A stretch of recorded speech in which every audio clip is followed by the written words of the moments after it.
నేను గతంలో కూడా చెప్పాను. ఉన్నటువంటి ఎమ్మెల్యేస్ అందరు కూడా విశ్వసనీయత కోల్పోయారు. ప్రధానంగా కేటీఆర్ గారు ఆయన ప్రవర్తన గాని, ఎమ్మెల్యేలతో ఆయన మరి వివరించిన వ్యవహారం గాని, ఒక ఎమ్మెల్యే కూడా మర్యాద లేకుండా ఏదో చీడ పురుగులను చూసినట్టు పురుగులను చూసినట్టుగా ఎమ్మెల్యేలకు కనీసం మర్యాద ఇవ్వకుండా ఆయన ప్రవర్తించాడు. కాబట్టి ఈరోజు ఎమ్మెల్యేలు అంతా కూడా ఆలోచిస్తున్నారు. కాంగ్రెస్ పార్టీలో పోతే మాకు సెల్ఫ్ రెస్పెక్ట్ ఉంటుంది, ఆత్మగౌరవంతో మనం బతకొచ్చు, మన ప్రజా సమస్యల్ని పరిష్కరించడానికి ఇన్ని సంవత్సరాలు అయినా ఒక్క పని కూడా మేము చేయలేకపోయాము.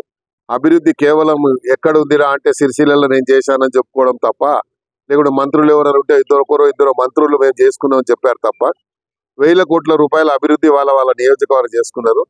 ఎమ్మెల్యేలు ఉన్న చోట మాత్రము మరి 1 కోటి రూపాయలు కూడా అదనంగా ఇచ్చిన దాఖలాలు లేవు.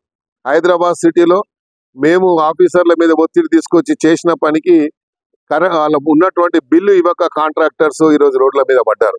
కాబట్టి ముఖ్యమంత్రి గారు దానికి సంబంధించిన నిధులు ఇచ్చి ఆ కాంట్రాక్టర్లకు సరైనటువంటి డబ్బులు ఇచ్చి వాళ్ళ ద్వారా పని చేయించాలని ఒక ప్రణాళికబద్ధంగా మరి రేవంత్ రెడ్డి గారు ఇప్పుడు ప్రయత్నం చేస్తూ ఉన్నారు. అందులో భాగంగానే ఈరోజు వర్క్స్ అన్ని కూడా మేము మళ్ళీ మొదలు పెట్టాము. లేకపోతే ఎక్కడ వేసిన గొంగడు అక్కడ ఉండే. ఈరోజు హైదరాబాద్ లో ఉన్నటువంటి ప్రధానంగా సమస్యలు వాటర్ స్టాగ్నేషన్ పాయింట్స్ కానీ, లేకపోతే మంచి వర్షాలు వస్తే నీళ్లు సరిగ్గా పోవడానికి మార్గం కానీ, ఆ యొక్క ఉన్నటువంటి న్యాచురల్ గా వాటర్ పోవాల్సిన అవసరం ఉంది. ఇవన్నిటి మీద ఒక ప్రణాళిక జరుగుతుంది. కాబట్టి ఈరోజు ఎమ్మెల్యేస్ ఇంతమంది బయటికి పోవడానికి కారణం ఏంటి? ఒక ఎమ్మెల్యేకు అదనంగా స్పెషల్ డెవలప్మెంట్ ఫండ్ కింద ఇవ్వలేదు. ఇచ్చినవన్నీ ఎక్కడ ఇచ్చారంటే వాళ్ళకు అవసరం ఉన్న చోట, వాళ్ళు ఎక్కడైతే ల్యాండ్స్ ఉంటే, లేకుంటే వాళ్ళకు ఉన్నటువంటి ఎవరైనా పెద్ద పెద్ద కాంట్రాక్టర్స్ ఉంటే వాళ్లకు సంబంధించిన రోడ్లు వాళ్ళకి ఇచ్చినటువంటి ఇది ఇచ్చారు. నా నియోజకవర్గంలో నేను చెప్పాను, స్లమ్ లో ఫిలిం నగర్ లో ఉన్న స్లమ్లలో వైట్ ట్యాపింగ్ రోడ్స్ వేయాలని చెప్పి, లేకపోతే ఇక్కడ ఖైరతాబాద్ లో ఉన్న బీజేఆర్ నగర్ కానీ, మారుతి నగర్, రాజ్ నగర్ లా వేయాలని చెప్పడం జరిగింది. అక్కడ ఒక్క వర్క్ కూడా జరగలేదు. కానీ పెద్ద పెద్ద ఏరియాలో మాత్రం వాళ్ళ దగ్గర మాత్రం వాళ్ళకు అవసరం ఉన్న చోట మాత్రం వేసుకున్నారు. 100,000 కోట్ల రూపాయలతో వేశారు. ఎందుకు వేశారు అనేది దానికి ఎక్కడ కూడా ఆన్సర్ లేదు. ఈరోజు ఎమ్మెల్యేస్ ఇంతమంది రావడానికి కారణం ఏంటి?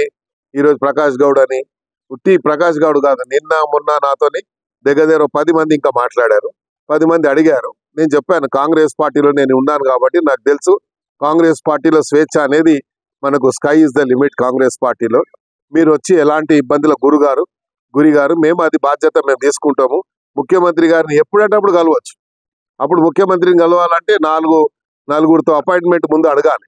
ఆ నలుగురిలో ఫోన్ ఎత్తితే మనకు అపాయింట్మెంట్ దొరుకుతుంది, లేకుండా లేదు. కానీ ఇప్పుడు అట్లా కాదు. అపాయింట్మెంట్ అడిగే అవసరం లేదు. ఎమ్మెల్యే అనేవాడు డైరెక్ట్ గా వెళ్ళొచ్చు. డైరెక్ట్ గా ముఖ్యమంత్రి గారికి విన్నత పత్రం ఇవ్వచ్చు, డిప్యూటీ సీఎంకి ఇవ్వచ్చు, మినిస్టర్లకు ఇవ్వచ్చు, ఎవరికన్నా ఇవ్వచ్చు. వాళ్ళ జిల్లాలో ఉన్నటువంటి ఇన్ఛార్జ్ మినిస్టర్ని ఎప్పుడంటే అప్పుడు కలవచ్చు. మరి ఇప్పుడేమో అప్పుడున్న పరిస్థితి అలా లేదు. కాబట్టి ఈరోజు చాలా మంది వస్తున్నారు. ఇంకా రేపు నేను అనుకుంటే ఇంకొక 6 మంది రేపు జాయిన్ అవుతున్నారు. రేపు ఎల్లుండో మొత్తానికి మాత్రం ఈ 15 రోజులలో మొత్తం కూడా మెర్జ్ అయిపోయేది గ్యారంటీ. మిగిలేదు ఒక 2-3 మిగులుతారు. ఆ మిగిలిన వాళ్ళు కూడా ఇక ఏమంటారు, అది ఎటు పోవాలన్నా అటు పోవాలా అని ఆలోచనలు ఉంటారు తప్ప, అయోమయ పరిస్థితుల్లో మిగిలిపోయిన వాళ్ళు ఉంటారు తప్ప, మనస్ఫూర్తిగా ఉండేవాళ్ళు మాత్రం ఎవరు ఉండరు అక్కడ. మనసు అనేవాడు ఉన్నవాడు, ఆత్మగౌరవం ఉన్నవాడు, సెల్ఫ్ రెస్పెక్ట్ ఉన్నవాడు మాత్రం వాడు ఉండడు. ఇప్పుడు చెప్తా ఉన్నాడు కేటీఆర్ గారు. ఇవాళ పేపర్లో చూశాను. ఏం చెప్తుండంటే, ఈనాడులోనూ ఆంధ్రజ్యోతిలో చూశాను పొద్దున.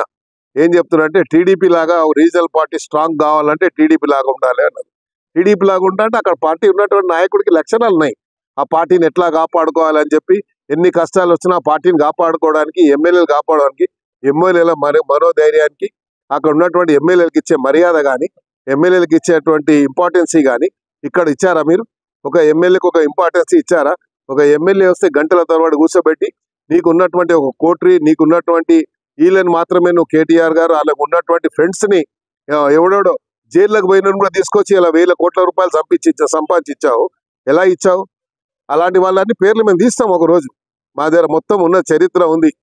వాడు గుండు శ్రీధర్ గాడు కూడా ఉన్నాడు. వాడు పని చెప్తాం. వాడు ఆయన మొత్తం బేనామీ మొత్తం. అలా చాలా మంది ఉన్నారు. పేర్లు మేము చెప్పుకుంటూ పోతే అందరు పనులు బయట పెడతా నేను గ్యారంటీగా. విన్నావా? సత్యం రామలింగరాజు గారు, తేజరాజు ఎక్కడుండి ఎంత పొరపాటు చేసి ఎంత చేస్తే ఎట్లా సంపాదించారు? ఇప్పుడు ఆ రాజేష్ రాజు వీళ్ళందరూ ఎట్లా సంపాదించారు? వీళ్ళందరూ ఎట్లా ఎట్లా ఎట్లా వందల ఎకరాలు 1000 ఎకరాలు ఎట్లా గవర్నమెంట్ ల్యాండ్ ఎట్లా తీసుకొని వాళ్ళు ఎంజాయ్ చేస్తున్నారు? దేని వల్ల చేయగలుగుతున్నారు? వాళ్ళు కేటీఆర్ అండ చూసుకునే కదా. కాబట్టి వీళ్ళందరికీ మేము తప్పకుండా అవన్నీ మొత్తం చరిత్ర నా దగ్గర ఉంది, బయట పెడతా ఇలా చరిత్ర అంతా. సమయం వచ్చినప్పుడు ఏదో దానం నాగేందర్ మీద యాంటీ డిఫెక్షన్ వేస్తాము, వెయ్యవా ఉడొద్దంటు నేను ఏడా వద్దన్నాడు. నేను కూడా కోట్లనే తెలుసుకుంటా, ఉడొద్దంటూ నేను అదే అని నీకు వేసే అధికారం ఉంది, వద్దంటలే. నేను తప్పకుండా నీ వెయ్యాలి, వేస్తే దానికి జవాబు నేను చెప్పుకోవాలి. కానీ నువ్వు వేసే లోపల నీ పార్టీ ఉంటుంది, మా చూసుకో ముందుగా. రైట్.